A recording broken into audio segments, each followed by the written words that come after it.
Bismillahirrahmanirrahim. Assalamualaikum warahmatullahi wabarakatuh. Berjumpa kembali teman-teman di channel kita ya Mas Teo KDR.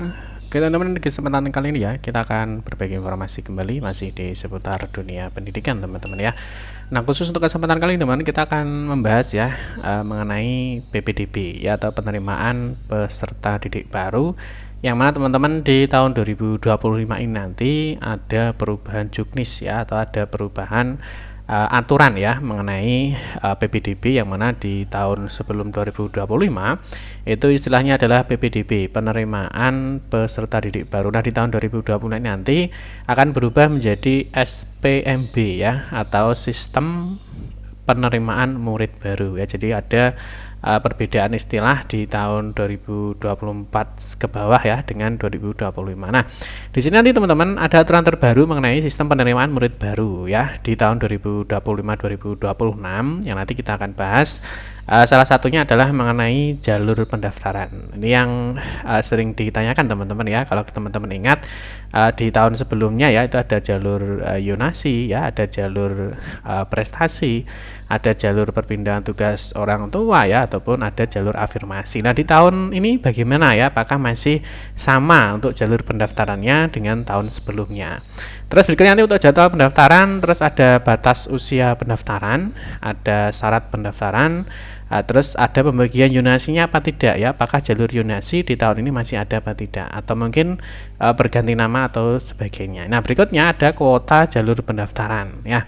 Nanti kita akan bahas di sini teman-teman, ini aturan terbarunya ya dari Peraturan Menteri Pendidikan Dasar dan Menengah, tentunya di dalam juknis ini. Nah, ini ada untuk jenjang TK, SD, SMP, SMA dan juga SMK. Nah, di sini teman-teman untuk peraturan sebelumnya ya. Jadi yang digunakan di sebelum 2025 itu adalah dari Peraturan Menteri Pendidikan Kebudayaan nomor 1 tahun 2021. Nah, ini adalah mengenai penerimaan peserta didik baru atau PPDB. Nah, sekarang ini sudah tidak berlaku teman-teman ya. Jadi artinya sudah dicabut ya dengan aturan terbaru dari Menteri Pendidikan Dasar dan Menengah ya nomor 3 tahun 2025, yang mana sekarang menjadi sistem penerimaan murid baru. Ya, jadi sekarang sudah berubah teman-teman ya. Jadi dari PPDB sekarang menjadi SPMB ya. Terus berikutnya yang di pertama tadi ya, ini sudah dihapus teman-teman ya, yang untuk di Permendikbud nomor 1 tahun 2021 ini sudah dicabut dan dinyatakan tidak berlaku. Nah, sekarang yang digunakan adalah yang aturan terbaru di tahun 2025, yang mana mulai berlaku ya sejak diundangkan ini tanggal 28 Februari 2025. Nanti yang menarik, nanti kita akan bahas mengenai jalur pendaftaran teman-teman ya. Kalau di sebelum 2025 atau mungkin kita sebut aja di tahun 2024 kemarin, ini ada jalur yonasi, jalur afirmasi, jalur pemindahan tugas orang tua atau wali, dan juga terakhir ada jalur prestasi. Nah, bagaimana untuk di tahun 2025 ini ya? Apakah masih ada ya untuk di jalur yonasi ataupun jalur lainnya ya? Untuk itu teman-teman bisa simak video ini sampai dengan selesai. Baik rekan-rekan semua, kita ingatkan kembali ya, bagi kalian yang baru pertama kali ya bergabung di channel ini, atau mungkin baru melihat channel ini, jangan lupa ya klik tombol like ya, silahkan klik tombol subscribe dan bunyikan lonceng notifikasinya ya, biar Anda selalu mendapatkan informasi pertama kali dari kami.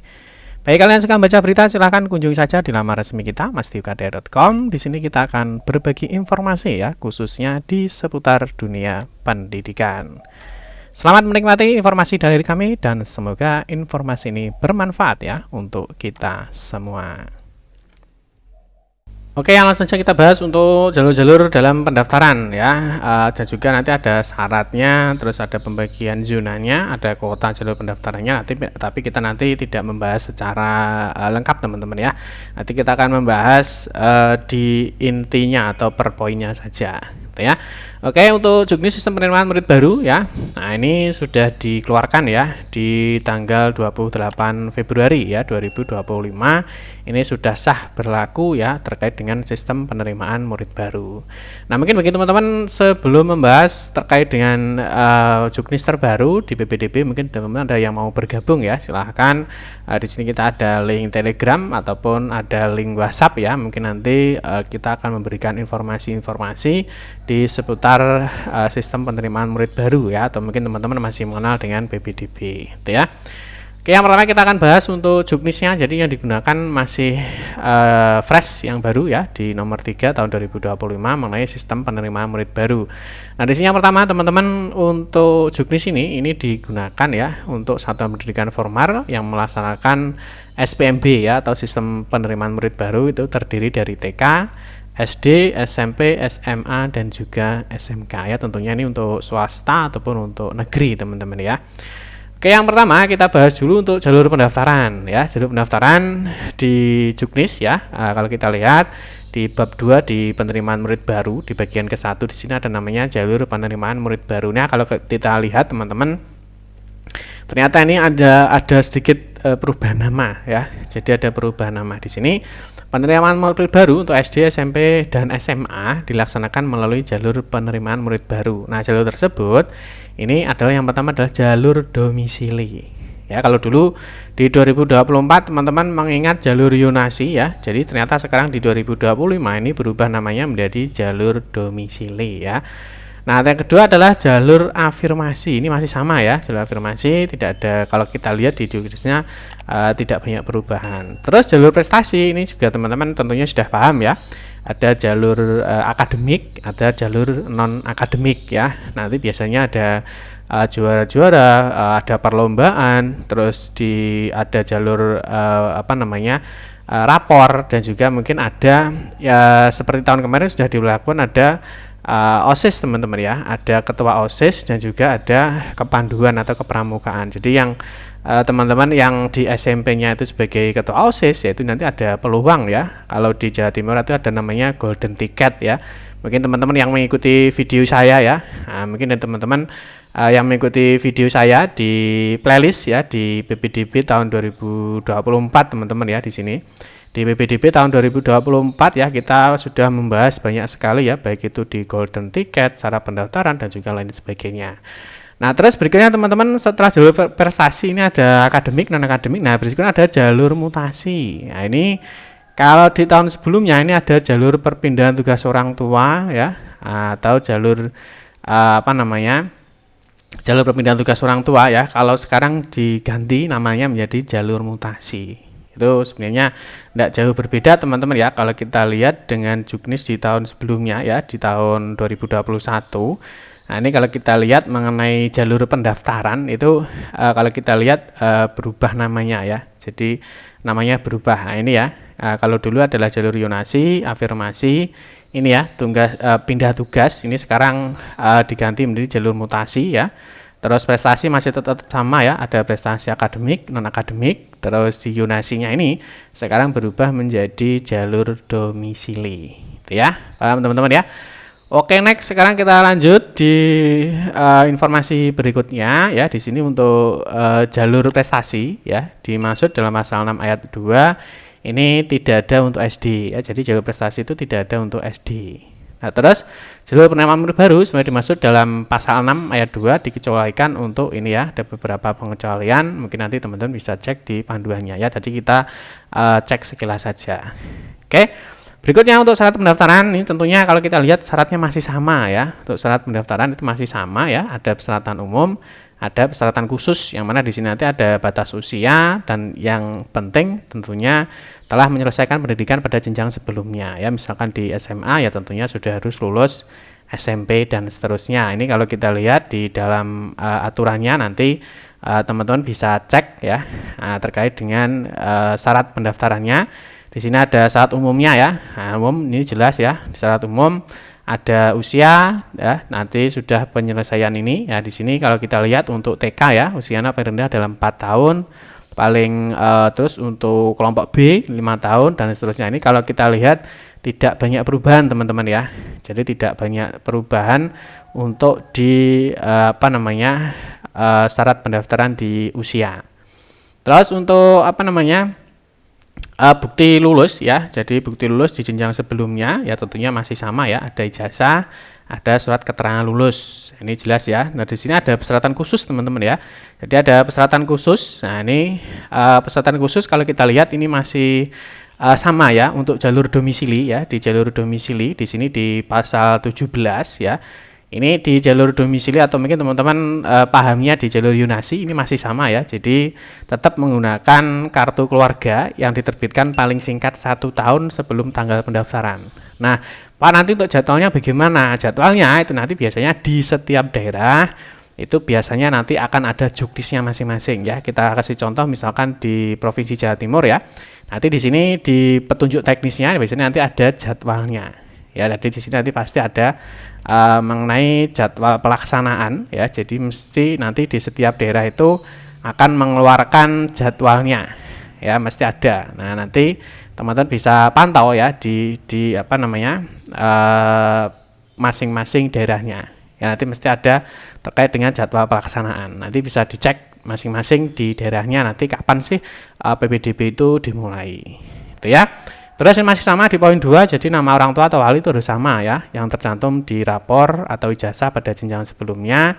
Terus masih sama ya terkait dengan apa namanya ada perbedaan nama. Terus nanti misalkan di sini ya selain perbedaan nama nanti ada kakak baru ya. Kakak baru itu seperti apa nih? Kalau kita lihat tidak ada perubahan dengan tahun sebelumnya, jadi masih sama. Terus untuk keadaan tertentu yang boleh menggunakan surat keterangan domisili ya. Jadi keadaan tertentu itu juga masih sama ya. Jadi yang terkena bencana alam maupun bencana sosial. Jadi enggak apa namanya enggak jauh beda dengan tahun sebelumnya. Terus berikutnya masih sama ya. Surat keterangan domisili itu harus diterbitkan 1 tahun ya. Jadi sebelum apa namanya 1 tahun sebelum siswa di saat pendaftaran ya. Nah, terus yang dijelaskan juga bila terkena bencana ini ada jenis bencana yang dialami ini, jadi ada informasinya. Terus untuk kartu kakak baru ya, nah itu nanti kita bahas di video kita berikutnya ya. Jadi kakaknya baru itu bisa digunakan atau belum, kan kakak baru itu kan sebelum 1 tahun nih misalkan ya. Nah, itu bisa digunakan dengan beberapa kriteria ya, dengan beberapa kriteria. Nanti kita akan bahas di video kita selanjutnya ya, khusus untuk kartu keluarga ya.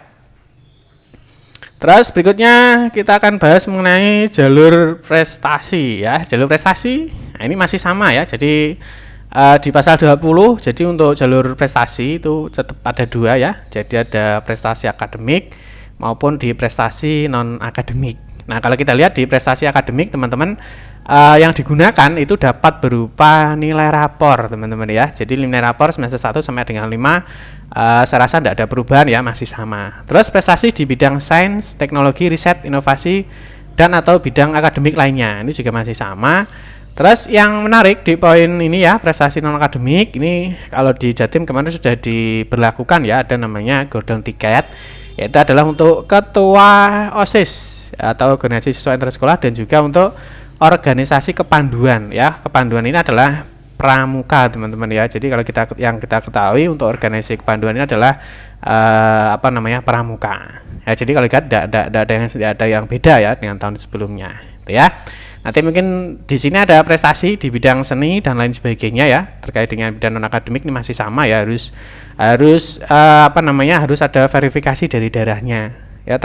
Apakah nanti harus tetap harus dari yang pusat Pak, jadi nanti tetap ada aturannya. Kalau prestasi yang kemarin itu kan harus diverifikasi daerah ya, itu mengenai jalur prestasi nanti mungkin teman-teman bisa baca secara rinci ya di pasal 20. Jadi tetap harus ada dari mana itu, dari kurasi ya ataupun dari yang lain sebagainya ya. Jadi artinya bidang-bidang olahraga yang memang diakui secara nasional, artinya yang mengadakan memang dari dinas pendidikan atau Pemda ataupun yang lain sebagainya itu ya. Nanti bisa dicek secara rinci di pasal 20. Terus berikutnya untuk pembagian wilayah ini masih sama teman-teman ya. Kalau kita lihat di jalur yonasi ataupun sekarang menjadi jalur domisili ya, tetap ada pembagian wilayahnya ya. Jadi pembagian wilayah kalau mungkin teman-teman lihat di PPDB Jatim ya, nah ini khusus PPDB Jatim di SMA atau SMK. Nanti di sini ada penetapan wilayah yonasi ya. Kalau sekarang kan menjadi domisili, nanti tetap ada pembagian yonasinya. Ini untuk wilayah domisili. Tapi ini untuk tahun 2024 kemarin teman-teman ya. Nanti tahun 2025, 2026 tentunya akan muncul aturan terbaru. Nah, kalau kita lihat di sini untuk pembagian yonasi itu ada di lampiran 1 teman-teman ya. Jadi di lampiran 1 Kalau kita lihat juga tidak jauh berbeda, cuma di sini ada rayon-rayonnya teman-teman ya. Kalau kita lihat di pasal paling bawah ya, di sini nanti ada rayon-rayonnya. Ya, di sini ada penentuan wilayah ya, ada SMP Negeri 1 misalkan, ada kelurahan 1, ada RT, ada RW ya, ada wilayah RT dan sebagainya. Terus di sini kalau kita lihat ada Kabupaten A, di sini ternyata dibagi menjadi rayon-rayon. Ya, jadi di sini dibagi menjadi rayon-rayonnya, ada rayon A, rayon B, rayon C. Nah, tentunya ini adalah kebijakan dari daerah ya. Jadi yang membuat yang membuat pembagian wilayah ini adalah di pemerintah daerah ya. Jadi ini tugasnya pemerintah daerah, nanti tentunya akan disampaikan ke publik gitu ya. Terus yang terakhir adalah daya tampung teman-teman ya. Untuk daya tampung atau kotanya ya, daya tampung atau kotanya itu nanti ini ya. Jadi untuk kota ya, jadi untuk kota untuk di jalur domisili ya, atau domisili atau yonasi.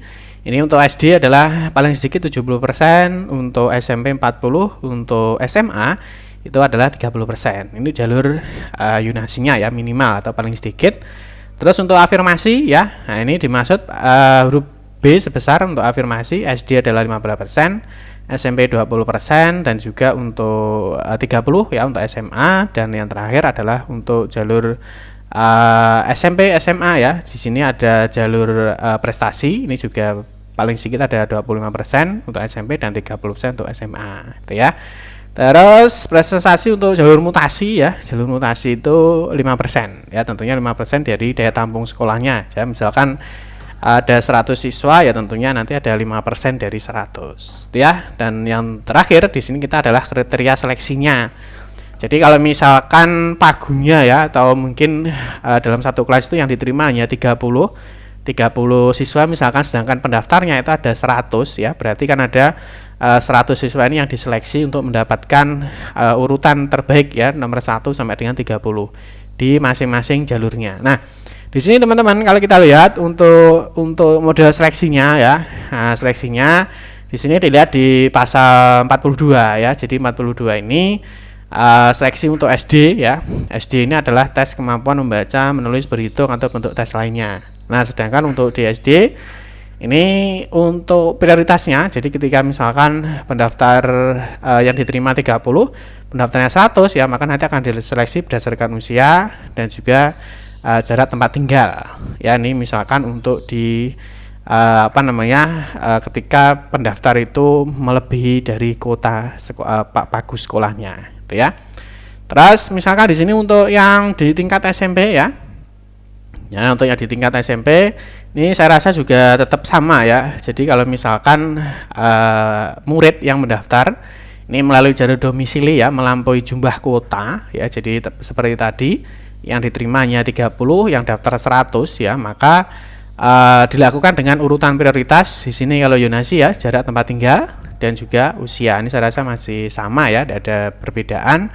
Untuk SMA di sini ada kemampuan akademik dan juga ada jarak tempat tinggal dan usia dan lain sebagainya ya. Nanti mungkin teman-teman bisa cek untuk jalur prestasi, ini yang digunakan ada hasil pembobotan. Terus untuk jalur mutasi ini juga ada kriteria, ada prioritas kriterianya ketika pendaftar itu melebihi dari ketentuan, atau misalkan tadi ya yang diterima hanya 30, misalkan yang mendaftar ada 100. Jadi tentunya mesti ada kriteria prioritasnya.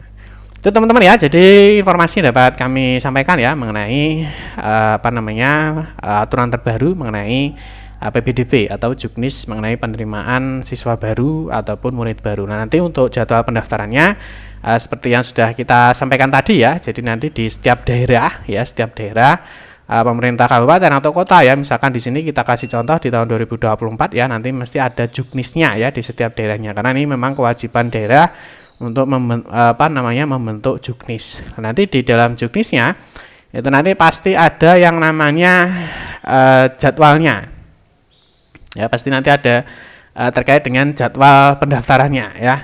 Nah, ini kalau kita cek di sini, nah misalkan kita kasih contoh ya, ini untuk tahun 2024 ya, jadi di setiap pelaksanaan ya, setiap pendaftaran itu pasti ada jadwalnya. Nanti jadwalnya teman-teman bisa lihat di masing-masing informasinya yang disampaikan oleh daerahnya masing-masing. Mana nih jadwalnya, mana jadwalnya? Ya, jadi mesti ada namanya jadwal pendaftaran.